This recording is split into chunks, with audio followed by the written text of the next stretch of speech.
That night, as we stepped back into our home, a silent force slammed a door shut deep within its walls. It wasn't the wind. It was a deliberate, heavy thud that echoed not just through the house, but through my very soul. Whew, a cold dread washed over me as I knew with sickening certainty that we were no longer alone.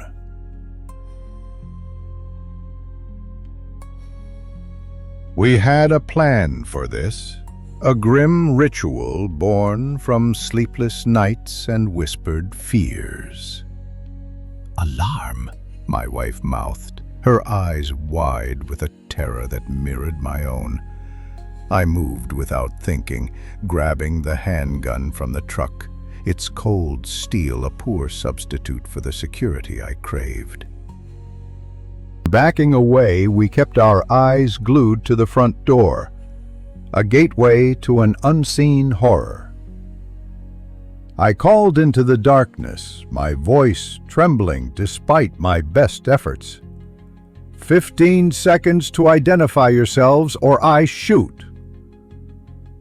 The silence that followed was more terrifying than any shout. We moved through the house like ghosts in our own lives, each room a stage for a growing fear. The lemon and bleach scent of the floor cleaner felt like a cruel joke, a pathetic attempt to mask the rot that had taken root within our walls. I checked every corner, every hiding place, my hands trembling as I searched for something I desperately hoped not to find. The house was a bare map, offering no solace, no comfort, only the chilling certainty that we were being watched. We locked ourselves in our bedroom, seeking refuge behind the two-door threshold of our life. The dull click of the wooden door, brittle clank of the metal security door, were distinct sounds, each a reminder of the fragile barrier between us and the unknown. Hours later, the nightmare began. The inner wooden door sighed open, a silent invitation to terror. The alarm screamed, shattering the fragile peace we had desperately clung to. Then, the impossible happened.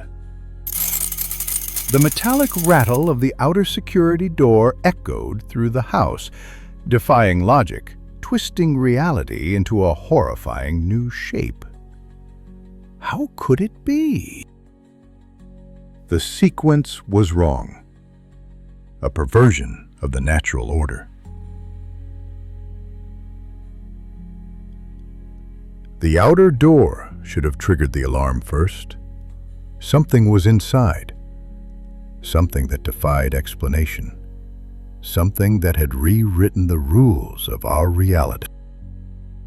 I lay there, listening to the house decide which story it wanted to tell, knowing that neither version would bring comfort. My wife's phone vibrated in the darkness, a silent signal of our shared terror. Summoning a courage I didn't feel, I reached for the gun on the nightstand, its weight a cold promise in my trembling hand. It was a desperate act, a futile attempt to regain control in a world that had turned against us. Minutes felt like hours. As I pushed the bedroom door open, stepping into a hallway filled with an oppressive silence. The alarm was still screaming, but it was drowned out by the deafening roar of my own fear. The hallway was empty, an unsettling void that offered no answers, only the chilling certainty that we were not alone. The house held its breath, waiting for us to make the next move. The alarm died with a whimper, its final scream swallowed by the darkness. The metal door hung open, an invitation to the night, but the night offered no escape, only a deeper, more terrifying unknown. There were no footprints in the gravel, no shadow slipping away, only the wind, indifferent to our terror, whistling through the open doorway. We were trapped in a nightmare with no escape. Then I saw it. A faint, moist handprint on the inside edge of the wooden door, as if someone had leaned and exhaled there, watching us sleep. A chill ran down my spine, a primal fear that whispered of violation and unseen presence. The handprint was a mark, a chilling reminder that we were not safe, that something had been in our sanctuary, watching us, breathing our air. The unseen presence was still in the house. We spent the rest of the night huddled together, listening to every creak and groan of the house, our fear feeding on the darkness. Sleep was a distant memory, replaced by a gnawing anxiety that refused to release its grip. The morning brought no solace, only the harsh light of day revealing the emptiness of our home, a stark contrast to the unseen presence that still lingered in the shadows. It felt as if the entity was still there. We tried to rationalize it, to find a logical explanation for the impossible sequence of events, but our efforts were futile. The truth was far more terrifying than any lie we could concoct. Nothing made sense. The handprint remained, a constant reminder of our vulnerability, a silent accusation that echoed through the empty rooms. It was an invasion, a violation, a desecration of our sanctuary. We cleaned the handprint, scrubbing until the wood was raw, but the image remained etched in our minds, a haunting reminder of the night our home became a prison. It was as if scrubbing the handprint made it more visible. The days that followed were filled with a growing unease, a constant sense of being watched, a feeling that the house itself was conspiring against us. Every shadow seemed to move, every noise seemed to whisper our names. Everything was getting more intense. We installed more locks, reinforced the doors, but it was no use. The true threat was not physical. It was something far more insidious, something that had burrowed into our minds, feeding on our fear. He was more fearful now. We began to see things, fleeting glimpses of shadows in the periphery, whispers in the silence, faces in the dark. Our sanity was fraying, our reality dissolving into a nightmare of our own making. He began to hallucinate. The house had become a living entity, a malevolent presence that reveled in our terror, feeding on our fear. It was a game, a cruel and twisted game with us as the unwilling players. The house seems to have a life of its own. One night, I woke to find my wife standing by the window, her eyes wide and vacant, staring out into the darkness. She didn't respond to my touch, didn't acknowledge my presence, lost deep into the darkness. She seems to be possessed.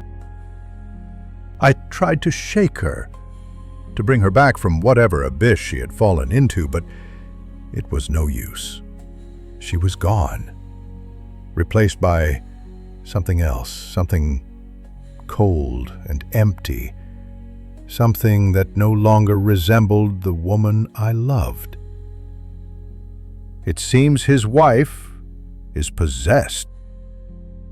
She turned to me, her eyes filled with a chilling emptiness, and whispered a single word that shattered the last vestiges of my sanity. Leave. Her eyes seemed to look into the abyss. I fled, leaving behind everything I had ever known, abandoning my home, my wife, my sanity. I ran from the darkness, but the darkness followed, a constant shadow that would forever haunt my steps. He decided to leave and abandon his old life. I don't know what happened to her, to the house, to the life we once shared. All I know is that I can never go back, that the two-door threshold is forever closed to me, sealing me off from a past that is now nothing more than a terrifying dream. He never found out what happened to the house. Sometimes, in the dead of night, I hear the dull click of a wooden door, followed by the brittle clank of metal, and I know with a chilling certainty that it is still there, waiting for me to return. He will never forget. And I know with equal certainty that I can never go back, that the darkness will always be there, waiting for me on the other side of the two-door threshold. There will always be the darkness. The two-door threshold is more than just a physical barrier. It's a boundary between sanity and madness, between life and death, between the world I know and the darkness that awaits me. He is afraid of everything now. I am forever trapped between two doors, forever haunted by the darkness that lies beyond. There is no escape.